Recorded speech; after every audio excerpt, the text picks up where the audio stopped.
Okay, so today we're going to go over how to do the sit to stand, okay? This is a great exercise for building the squat, so working from a sit to stand to a regular body weight squat. It's going to build the legs and help you get on and off a chair and the toilet, which is very important. For the sit to stand, you want to make sure you have a sturdy chair. So you don't want to have a rolly chair because that's going to increase risk of injury, right? You can do it on a couch, but it might be a little bit uncomfortable getting up and on, or off the couch because you might be able to sink in. So you want to have something sturdy that you don't sink into. You do want to make sure that the chair is comfortably behind you.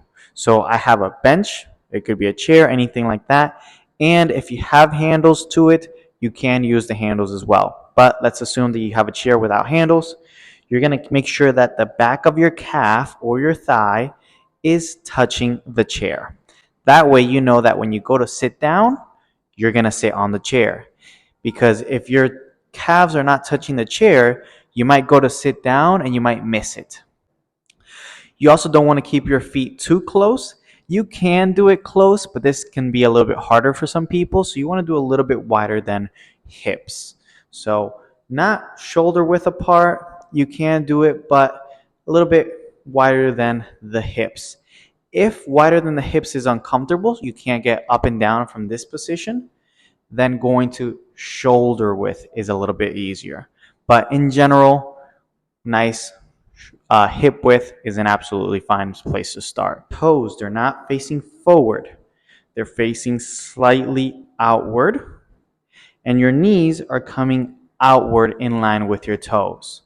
So you want to make sure you drive that heel into the ground and you keep your chest facing up at all times. It could be very easy to kind of bring the hips up first and then bring them forward. You want to make sure it's one nice fluid movement. So you press those heels into the ground, you keep that chest nice and up, and press those heels into the ground as you push the hips forward. A couple things with that. It's very important for you to keep that chest up. If you need to use your hands, that's absolutely fine because it's going to focus on strengthening that lower back to keep you up straight. Okay, so if you got to keep your hands right on your knees in order to help you keep that chest nice and straight, that's okay. If you need to use the side of the chair to push yourself up to make sure that your chest is nice and straight, that's okay as well.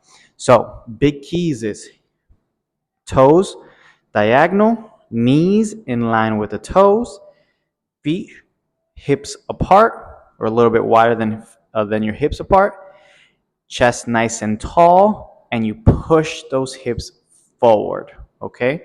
So when you finish, you should finish with your hips right underneath your shoulders. Many times it could be very easy to kind of finish here with that hip nice and back. So you want to finish hips forward like you're standing up straight. That's the full rep. Last thing to be mindful of is when you're coming down, you're breathing in. Coming up, that's when you're breathing out. Keep your feet always flat on the ground. So you count the reps. Every time you come up, that counts as 1. Coming back down, 2.